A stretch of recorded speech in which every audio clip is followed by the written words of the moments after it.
Hello guys, this is Rupesh Kumar and welcome you all in this BHU 2018 EMT and Thermodynamics paper solution. So today we will discuss some questions from EMT and Thermodynamics.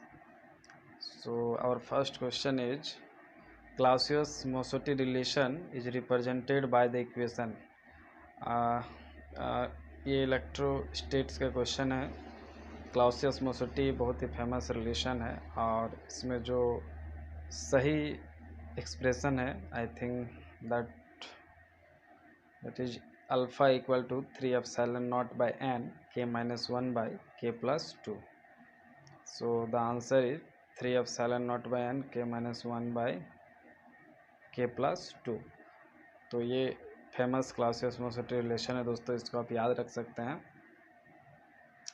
आइए देखते हैं next question. 3 magnetic vectors are related as 3 magnetic vectors जो है दोस्तों that is b equal to mu naught m plus H. ये magnetic vector, ये b vector, m vector और h vector जो है दोस्तों एक दूसरे से इस तरह से रिलेट होते हैं, b equal to mu naught time m plus H. हम लोग इसका डेरिवेशन नहीं देखेंगे, बहुत ही बेसिक क्वेश्चन है दोस्तों। ये मैग्नेटोस्टेट का जो प्रॉपर्टीज ऑफ मैटर जो चैप्टर है जिसमें आप पारा डाई फेरोमैग्नेटिक पढ़ते हैं, उसमें आप किसी बुक में 12 में भी देख सकते हैं, आप ये चीज़ आपको मिलेगा। ठीक है, तो बी वेक्टर, एम वेक्टर और एच वेक्टर में जो रिलेशन है that is B equal to mu naught time M plus H. आशा करता हूँ आपको समझ में आया होगा, ये बहुत ही बेसिक है। तो ऑप्शन 2 इसका करेक्ट है। देखते हैं नेक्स्ट क्वेश्चन। नेक्स्ट क्वेश्चन भी बहुत स्ट्रेट फॉरवर्ड क्वेश्चन है। For higher values of temperature the susceptibility of paramagnetic substances is proportional to.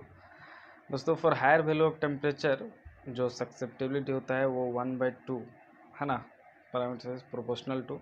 तो जो काई होता है पैरामैग्नेटिक का दोस्तों at higher value of temperature this is 1/t। So आप याद रखें काई डायरेक्टली प्रोपोर्शनल टू 1/t, यानी कि ऑप्शन 2 क्या है दोस्तों, इसका करेक्ट ऑप्शन है। स्ट्रेट फॉरवर्ड क्वेश्चन था दोस्तों थ्योरी का, तो इसको आप याद रख सकते हैं। आइए देखते हैं next question.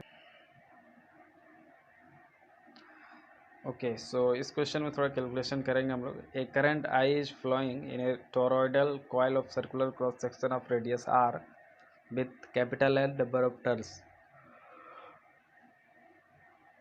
distributed uniformly over its circumference. If A is the cross-sectional area of the toroid, its self-inductance will be। दोस्तों यहाँ पे एक टोरॉइड दिया हुआ है जो सर्कुलर क्रॉस सेक्शन का है, जिसका रेडियस कैपिटल आर है और area of cross section A दे रखा है। ठीक है, अब एन नंबर ऑफ टर्न्स दे रखा है, आई करंट फ्लो कर रहा है, तो हमको इसका सेल्फ इंडक्टेंस बताना है इस सिस्टम का। तो सेल्फ इंडक्टेंस निकालने के लिए हमें क्या करना पड़ेगा, सबसे पहले उसका जो फार्मूला होता है दोस्तों सेल्फ इंडक्टेंस का एल इक्वल टू होता है 5b/i, यानी कि मैग्नेटिक फ्लक्स जो पास कर रहा है उस रीजन से डिवाइडेड बाय करंट, और n से मल्टीप्लाई किए हैं, चूँकि n नंबर ऑफ टर्न्स के थ्रू इंडक्टेंस निकाल रहे हैं तो n मल्टीप्लाई कर दिए हैं। बाकी l का फार्मूला क्या होता है 5/i, magnetic flux divided by current, यानी कि हमको मैग्नेटिक फ्लक्स चाहिए, करंट तो i ऑलरेडी दिया हुआ है दोस्तों। और जो मैग्नेटिक फ्लक्स होता है आपको मालूम है क्या होता है, b dot A cos theta. तो यहाँ पे अभी स्पेशल केस है b dot A the maximum, क्योंकि मैग्नेटिक फील्ड और एरिया लॉन्ग डायरेक्शन है। अब टोरॉइड के लिए हम लोग को मैग्नेटिक फील्ड का वैल्यू चाहिए दोस्तों, तो हम लोग यहाँ एक्सप्रेशन निकालेंगे नहीं, सीधा यूज करेंगे। जो टोरॉइड है उसका रेडियस कैपिटल आर है और आई करंट बह रहा है और एन नंबर ऑफ टर्न्स है, तो इसके थ्रू जो दोस्तों मैग्नेटिक फील्ड होता है वो कितना होता है mu naught N I by 2πr। This is what दोस्तों magnetic field at the centre of the toroid. ठीक है, या फिर due to toroid not on at the centre, this is due to the toroid, ये magnetic field है। ठीक है, basically अब हम लोग मैग्नेटिक फील्ड निकाल चुके हैं। तो फाई इक्वल टू क्या था दोस्तों, फाई इक्वल टू आप यहाँ देख सकते हैं कि बी इंटू ए था, magnetic field multiplied by area. तो और इंडक्टेंस क्या होता है L equal to number of turns magnetic flux divided by current. देखिए number of turns magnetic flux क्या था दोस्तों बी इंटू ए था। ठीक है, तो बी इतना है mu naught N I by 2r, देखिए मी नॉट एन आई और ये नीचे में 2πr, और साथ ही एरिया क्रॉस सेक्शन ए दिया हुआ है दोस्तों, तो उसको ए को भी रख दिए, और ये आई का नीचे जो आई था वो वाला आई भी आपको दिख रहा होगा। ठीक है, तो इस तरह से आप देख सकते हैं कि आई ऊपर नीचे कट गया, और ये कैंसिल होने के बाद बचा क्या, mu not an square A by 2πr। So the self inductance of the toroid is mu not an square A by 2πr, जहाँ पे एन क्या है दोस्तों नंबर ऑफ टर्न्स है, ए क्रॉस सेक्शनल एरिया और आर क्या है रेडियस। आशा करता हूँ आपको समझ में आया होगा। आइए देखते हैं नेक्स्ट क्वेश्चन। नेक्स्ट क्वेश्चन है, टू इंडक्टर्स L1 और L2 are connected in series, the total inductance L will be for M is the mutual inductance of two coils.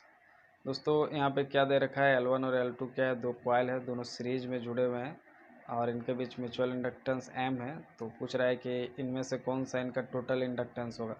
दोस्तों टोटल इंडक्टेंस होता है L is equal to L1 plus L2 plus minus 2M। ठीक है, अगर same direction में है तो plus, opposite direction में है तो माइनस, यानी N1 plus L2 plus minus 2M। तो ऑप्शन 2 क्या होगा दोस्तों, इसके लिए करेक्ट ऑप्शन होगा। और अगर कोई भी म्यूचुअल इंडक्टेंस नहीं दिया होता क्वेश्चन में तो हो जाता है L equal to L1 plus L2। ठीक है, लेकिन चूंकि अभी म्यूचुअल इंडक्टेंस दिया हुआ है तो ये कितना होता है, प्लस माइनस 2M होता है। प्लस भी सही है, माइनस भी सही है, वो सिर्फ डायरेक्शन ऑफ मैग्नेटिक फ्लक्स को बताता है दो कॉइल में। ठीक है, अपोजिट है कि सेम डायरेक्शन में है, सेम डायरेक्शन में एड होगा, अपोजिट में है तो माइनस होगा। तो बाकी एक्सप्रेशन आप याद रखें कि अगर दो कॉइल है, L1 L2 सेल्फ इंडक्टेंस है और उनके बीच का म्यूचुअल इंडक्टेंस M है, तो टोटल सेल्फ इंडक्टेंस का फॉर्मूला क्या हो जाएगा, सीरीज में L1 L2 जुड़ जाएगा, L1 प्लस L2 और साथ ही plus minus 2M, not only M, this is 2M, क्योंकि इसके चलते दोनों के चलते कंट्रीब्यूशन होगा MM 2M। आशा करता हूँ आपको समझ में आया होगा। ये देखते हैं नेक्स्ट क्वेश्चन। तो इस तरह से इस क्वेश्चन का ऑप्शन बी जो है क्या दोस्तों, करेक्ट ऑप्शन है। नेक्स्ट क्वेश्चन जो है काफ़ी इंपॉर्टेंट है दोस्तों। A circuit containing resistor R1, inductor L1 and capacitor C1 connected in series gives resonance at the same frequency f as the second similar combination R2, L2 and C2। दोस्तों question में क्या कह रहा है मैं आपको अभी समझाऊंगा। If the two circuits are connected in series the whole circuit will resonate at the frequency. दोस्तों मैं आपको क्वेश्चन समझाने की कोशिश कर रहा हूँ। क्वेश्चन में कह रहा है कि एक रेसिस्टेंस, एक इंडक्टर और एक कैपेसिटर, ठीक है, सीरीज में जुड़ा हुआ है। फिर से एक रेसिस्टेंस, एक इंडक्टर और एक कैपेसिटर सीरीज में जुड़ा हुआ है। यहाँ पे रेसिस्टेंस R1 है, यहाँ पे रेसिस्टेंस R2 है, यहाँ पे ये L2 है और ये L1 है और ये C1 है, यहाँ पे ये L2 है और ये C2 है। दोस्तों आप देख रहे हैं जो फर्स्ट वाला रेसिस्टेंस, इंडक्टर और कैपेसिटर है R1, L1, C1 तीनों सीरीज में है और ये जो रेजोनेंट फ्रिक्वेंसी है इनका वो F है। साथ ही फिर से एक नया सर्किट है दोस्तों जिसमें R2 रेसिस्टेंस है, L2 इंडक्टर का वैल्यू है और C2 कैपेसिटेंस का वैल्यू है। ये भी तीनों सीरीज में और ये भी जो है दोस्तों रेजोनेंट होते हैं सेम फ्रीक्वेंसी एफ में, यानी इनका भी रेजोनेंट फ्रीक्वेंसी एफ है। अब कह रहा है कि अगर इन दोनों सर्किट को, इस पूरा सर्किट को और इस पूरा सर्किट को अगर एक साथ सीरीज में जोड़ दिया जाए तब ये पूरा होल सर्किट जो रेजोनेंट होगा उस रेजोनेंट फ्रीक्वेंसी को बताइए। यानी कि इस दोनों सर्किट को अगर कम्बिनेशन, सीरीज कम्बिनेशन में जोड़ दिया जाए तो पूरा whole combination of series circuit जो है दोस्तों वो जब रेजोनेंट होगा, कंडीशन होगा उसका रेजोनेंट का, उस समय फ्रीक्वेंसी कितना होगा इन टर्म्स ऑफ एफ, और दोनों का इंडिविजुअली एफ है। ठीक है, तो आइए देखते हैं इसका सॉल्यूशन। आशा करता हूँ आपको क्वेश्चन समझ में आया होगा। दोस्तों LCR सीरीज सर्किट में रेजोनेंस कंडीशन में जो फ्रीक्वेंसी होता है वो भी आपको याद होना चाहिए।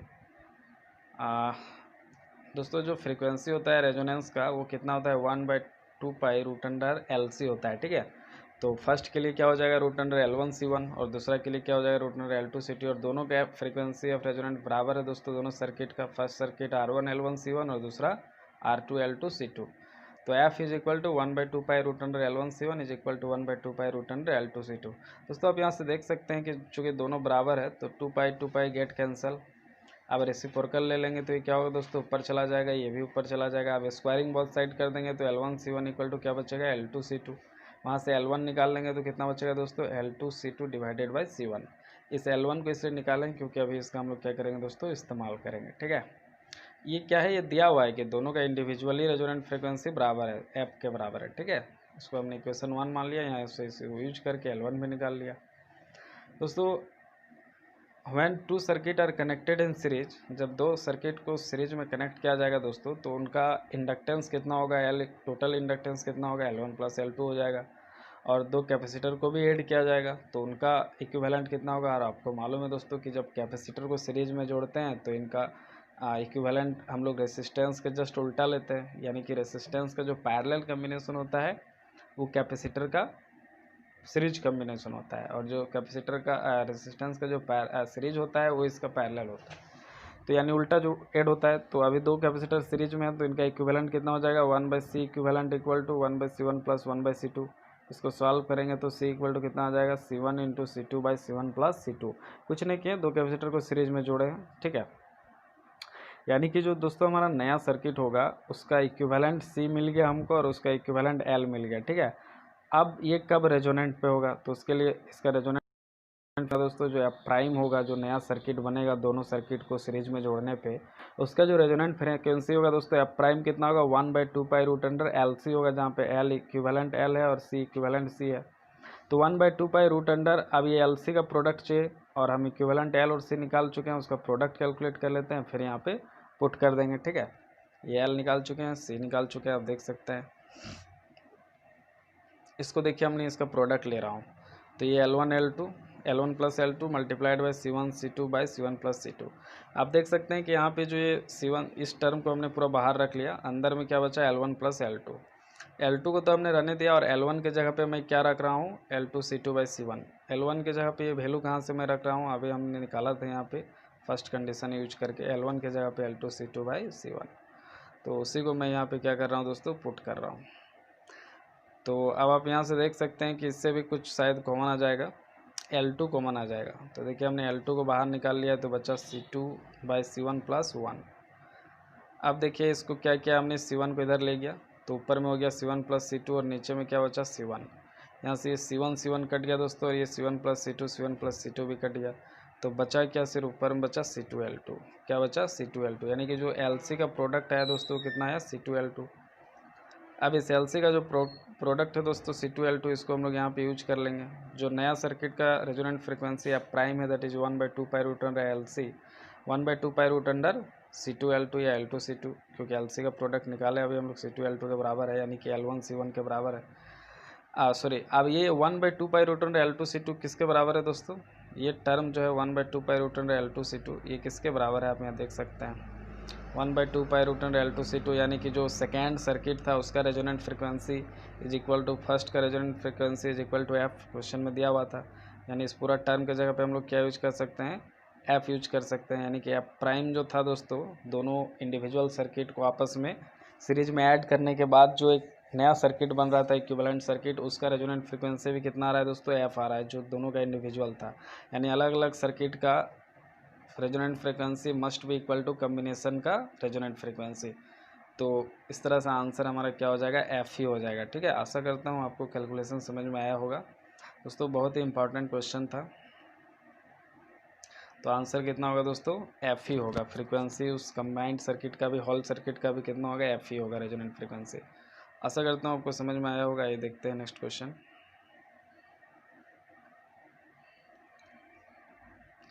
दोस्तों इस क्वेश्चन का आंसर नहीं कैलकुलेट कर पाए हम एग्जैक्ट, लेकिन आई थिंक ये 5 के जगह अगर 6 हो जाए, शायद मिस प्रिंट है, तो आंसर सही होगा। बाकी फार्मूला मैंने जो लिखा है वो करेक्ट है according to me. A capacitor of 250 picofarad is connected in parallel with a coil having inductance of 16 millihenry and effective resistance 20 ohm. The circuit impedance at resonance is, दोस्तों ये पैरेलल LCR सर्किट है और इसका impedance पूछा है कब, at resonance. तो दोस्तों एट रेजोनेंस जो सर्किट का जो इम्पिडेंस होता है वो होता है Z equal to L/RC। Question में C दे रखा है 250 पिकोफेराड, L दे रखा है 16 मिली हेनरी, रेसिस्टेंस दे रखा है 20 ओम, और ये पैरेलल कम्बिनेशन का केस है दोस्तों, ये गलत डायग्राम हमने बनाया है। तो पैरेलल LCR सर्किट में दोस्तों जो इम्पिडेंस होता है at resonance that is L/RC, और L का वैल्यू 16 मिली हेनरी दिया है, SI यूनिट में कन्वर्ट कर लिए 16 इंटू 10⁻³ R का वैल्यू 20 ओम है, SI यूनिट में दिया है, और C का वैल्यू पिकोफेराड है तो 250 इंटू 10⁻12 कर लिया, SI यूनिट में ये भी कन्वर्ट हो गया। अब आप देख सकते हैं यहाँ पे ये 16 रह गया यहाँ पे दोस्तों, और ये 10⁻³ 10⁻12 और ये 1010। उससे पहले हम क्या कर रहे हैं 250 को 20 से मल्टीप्लाई कर लेते हैं, तो 250 को जैसे 20 से मल्टीप्लाई करेंगे 5000 हो जाएगा, नीचे 10⁻12, ऊपर में 16 10⁻3। दोस्तों ये 16/5 एक टर्म हो गया, और ये 1 2 3 0, ठीक है, और ये 10⁻12 और ये 10⁻+3, तो 10⁻9 ऊपर जाएगा तो +9, तो -3 + 9 हो जाएगा 10 का पावर। और 16/5 को अगर आप डिवाइड करेंगे 10 का पावर, ये +6 हो गया दोस्तों, ऐसा यूनिट ओम में आ रहा है आंसर। और 16/5 को डिवाइड करेंगे तो कितना आ रहा है 3.2। तो जो रेजोनेंस के समय सर्किट का इम्पिडेंस आ रहा है वो कितना आ रहा है दोस्तों 3.2 × 10⁻6 ओम। और ऑप्शन में जो 10 एक ऑप्शन मैच कर रहा है, लेकिन 10⁻5 है, तो ऑर्डर इधर उधर हो रहा है थोड़ा सा। तो आई थिंक कि ये 2 3 4 5 नहीं 6 होना चाहिए था, यहाँ पे मिस प्रिंट है। I think marks to all होगा क्वेश्चन। बाकी ये इसका सॉल्यूशन मेरे विचार से यही इसका सही है दोस्तों। इसके बाद आप भी देख सकते हैं अगर गलत है तो। आशा करता हूँ आपको यहाँ तक समझ में आया होगा। और इसी के साथ इस वीडियो को यहाँ पे अंत करते हैं दोस्तों। मिलते हैं नेक्स्ट लेक्चर में, तब तक बने रहिए हमारे साथ और अपने आप को कोविड-19 से बचाए रखें।